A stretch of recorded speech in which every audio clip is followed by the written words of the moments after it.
Hello everyone, সবাই কেমন আছেন? আমি Sreetama. Welcome back to my channel stories of life. আজকের আরেকটি নতুন ভ্লগে সবাইকে অনেক অনেক স্বাগত জানাই। আপনারা থাম্বনেল দেখে বুঝতেই পারছেন যে আজকের ভ্লগটা হচ্ছে দুর্গাপুজোর রিলেটেড একটা ভ্লগ। আপনারা হয়তো ভাবছেন যে এত দিন হয়ে গেল তারপরে দুর্গাপুজোর ভ্লগটা আসছে। আসলে আমার একটু ল্যাপটপে প্রবলেম চলছিল, যার জন্য কিছুদিন ভ্লগিংয়ের কাজ আমি বন্ধ রেখেছিলাম। তো সেটা ঠিক হওয়ার পর আমি দুর্গাপুজোর ভ্লগটা আপনাদের সাথে শেয়ার করতে চলে আসলাম। চলুন তাহলে আজকের ভ্লগটা এখান থেকেই শুরু করি।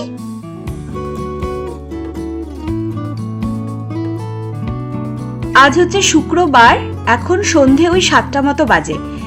নবমী না অষ্টমী না দশমী এই নিয়ে এবার তো প্রচণ্ড রকমের একটা কনফিউশন ছিল, কিন্তু আমাদের এখানে যে মন্দিরটাতে এসেছি ডিসি কালী টেম্পল, এই মন্দিরটা থেকেই আপনাদের মনে আছে হয়তো আমি আমার ফার্স্ট ভ্লগটা শুরু করেছিলাম। ওখান থেকে যে পুজোর টাইমিংটা দিয়েছিলেন আর কি পুরোহিত মশাইরা, তাতে লেখা ছিল শুক্রবার মানে হচ্ছে নবমী। তো আমরা নবমীর দিন ঠাকুর দেখতে চলে আসলাম। এই রাস্তাটা, এই মন্দিরটা তো আপনাদের চেনাই।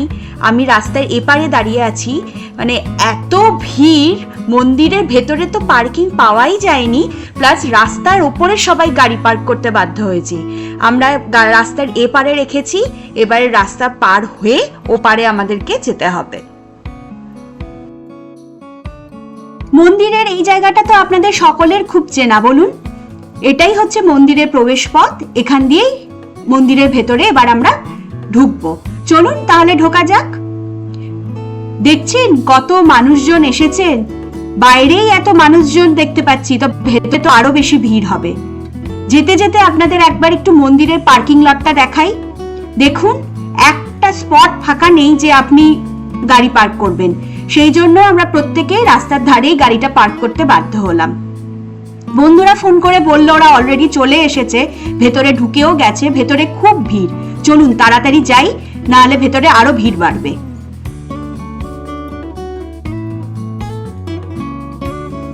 এই যে মন্দিরের ভেতরে আমরা ঢুকে পড়েছি। আশা করি আপনারা সবাই চিনতে পারছেন, তাই না বলুন মন্দিরটাকে? যাই হোক, দেখুন সামনে কি ভিড় আর কি বিশাল একটা লম্বা লাইন পড়েছে দুর্গা মায়ের দর্শনের জন্য। আমি তো ভাবতেও পারছি না যে এদেশেও আমাদেরকে লাইন দিয়ে দুর্গা মায়ের দর্শন করতে হবে। যাই হোক, তাড়াতাড়ি করে চলুন লাইনে দাঁড়িয়ে পড়ি, না হলে ভিড় আরো বেড়ে যাবে। আর ওদিকে তো দেখছি কুমারী পুজোও শেষ হলো, তো যেতে যেতে একটু অন্যান্য ঠাকুরদের দর্শনও করে নিই আপনাদের সঙ্গে। এবার চলুন লাইনে দাঁড়িয়ে আস্তে আস্তে দুর্গা মায়ের দিকে এগোবো এবং দুর্গা মাকে দর্শন করব।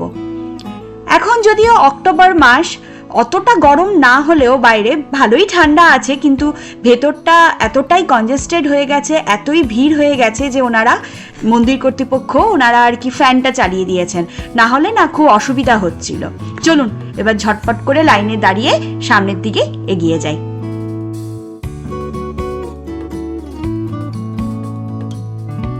ওই দেখুন দূরে সব কুমারীরা দাঁড়িয়ে আছে। এতক্ষণ এই বাচ্চা বাচ্চা কুমারীদেরই পুজো চলছিল, কিন্তু এতটাই ভিড় যে আমি না ভিড় ঠেলে সামনে গিয়ে আর সেটার ভিডিও করে উঠতে পারিনি, তাই দূর থেকেই আপনাদের একটু কুমারী দর্শন করিয়ে নিলাম। যাই হোক, এরপর দুর্গা মায়ের আরতি হবে, তার তোড়জোড় চলছে, তো সেটাই ভাবছি যে আরতিটা যেন সামনে থেকে দেখতে পাই এবং আপনাদের সাথে যেন সেটা শেয়ার করতে পারি। সেই জন্য লাইনে দাঁড়িয়ে ভিড় ঠেলে এগিয়ে যাওয়ার চেষ্টা করছি।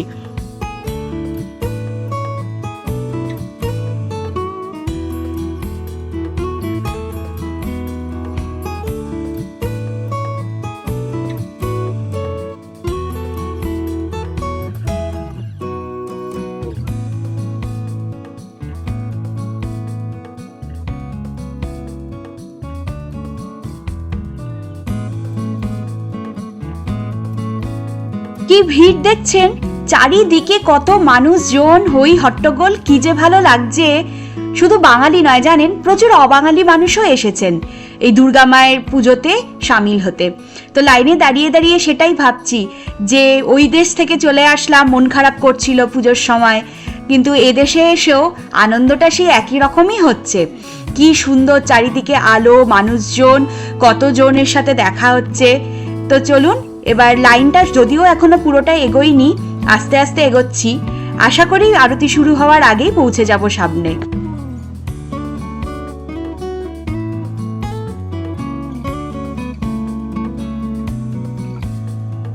মন্দির কর্তৃপক্ষ খুব সুন্দর ব্যবস্থা করেছেন জানেন তো, দুপাশে বসার জায়গা করেছে, একদিকে রেখেছেন চেয়ারে বসার মতো জায়গা যারা বয়স্ক, যারা নিচে বসতে অসুবিধা তাদের জন্য, আরেকদিকে রয়েছে শতরজ্জি পেতে দিয়েছেন, নিচে বসতে পারেন, আর মাঝখান দিয়ে লাইনটা যাচ্ছে, লাইনে একটু একটু করে এগোচ্ছে, ওনারা দর্শন করছেন, ওনারা ফেরত আসছেন, তারপরে বাকি লাইনটা যাচ্ছে।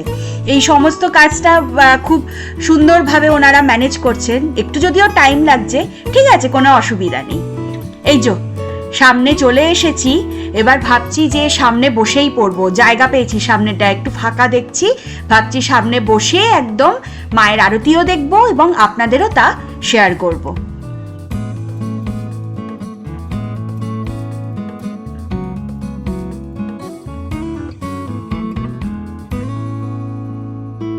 ও মা, দেখলেন ঢাক কাসর নিয়ে সবাই একদম রেডি, কোনো কিছুরই অভাব নেই। ঢাক প্রবাসে এসেছি বলে কি ঢাকের আওয়াজ শুনতে পাবো না? একদমই নয়। এখন খালি ভাবছি যে কখন ঢাকটা বাজবে, কেননা ঢাকের আওয়াজে যদি না শুনলাম তাহলে আর দুর্গাপুজো কি হলো বলুন। যাই হোক, এবার আপনাদের একটু পুজোর সাথে সাথে ঢাকের আওয়াজও শোনাবো।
জানেন তো, প্রশংসা না করে থাকা যাচ্ছে না।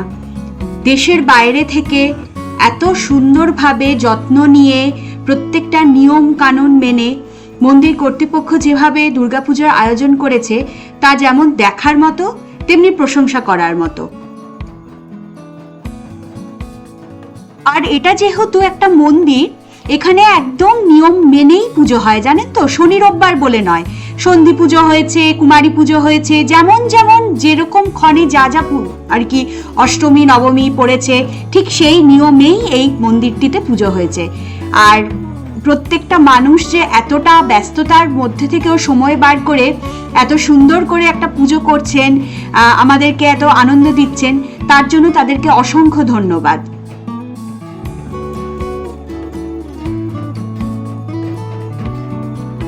আমি প্রথম দেখেছিলাম যে এইভাবে ঠাকুরের আরতিটা দেওয়া যায়, কি সুন্দরভাবে দিল তাই না বলুন। কেউ হুড়োহুড়িও করলেন না, আগুন নিয়ে কোনো রিস্কও থাকলো না। আর এখানে তো বেশিরভাগ কনস্ট্রাকশনই কাঠের হয়, আগুন লেগে যাওয়ার খুব ভয় থাকে। তো যাই হোক, সবাই খুব সুন্দর করে মায়ের আরতিটা আমরা পেয়ে গেলাম।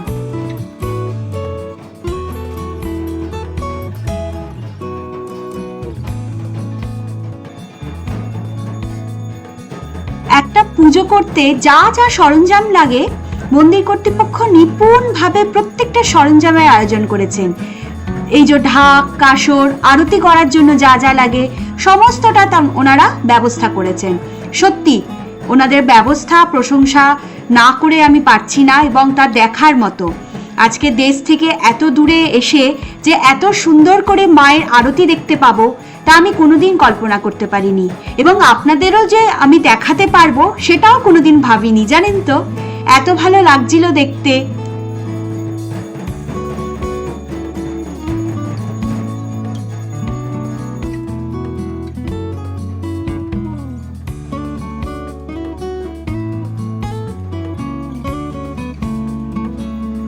শেষ হলে নবমীর অঞ্জলি শুরু হবে। আপনারা হয়তো লক্ষ্য করলেন খানিকক্ষণ আগে একজন ভদ্রলোক ফয়েল ট্রেতে করে কিছু একটা আমাদের দিকে দিচ্ছিলেন। ওই ট্রেতে পুষ্পাঞ্জলির ফুল আছে, তো প্রত্যেকে আমরা হাতে ফুল নিয়ে নিয়েছি। এখন অপেক্ষা করছি খালি আরতিটা শেষ হওয়ার। আরতি শেষ হলেই মহানবমীর পুষ্পাঞ্জলি শুরু হবে আর আমরা অঞ্জলি দেব।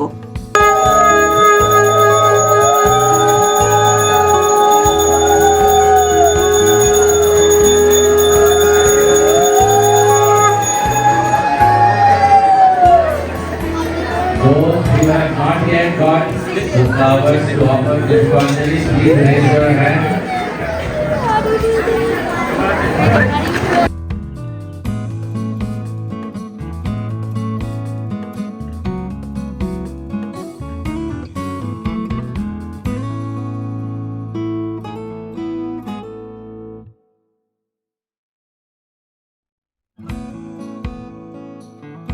আমাদের অঞ্জলি দেওয়াও হয়ে গেছে, আমরা মন্দির থেকে বাইরে চলেও এসেছি।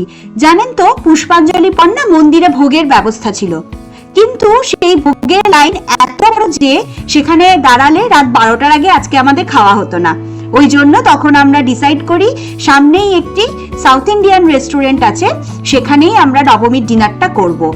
আর এই পুজোর সময় যদি দেশে থাকতাম রোজই তো বাইরে খেতাম, এখানে নয় একটা দিনই আমরা বাইরে খেয়ে একটু এনজয় করি।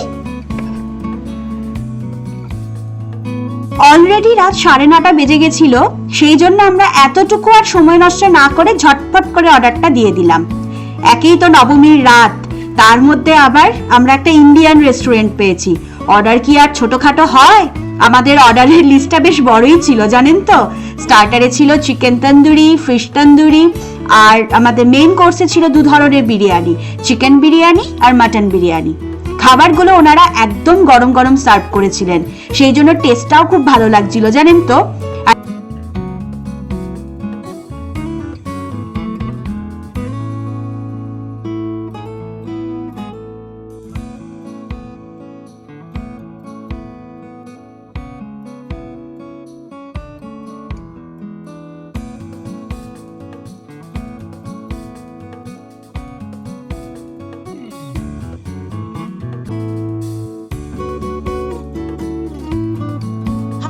পর্ব শেষ করে আমরা যে যার এবার বাড়ি ফেরার রাস্তা ধরেছি।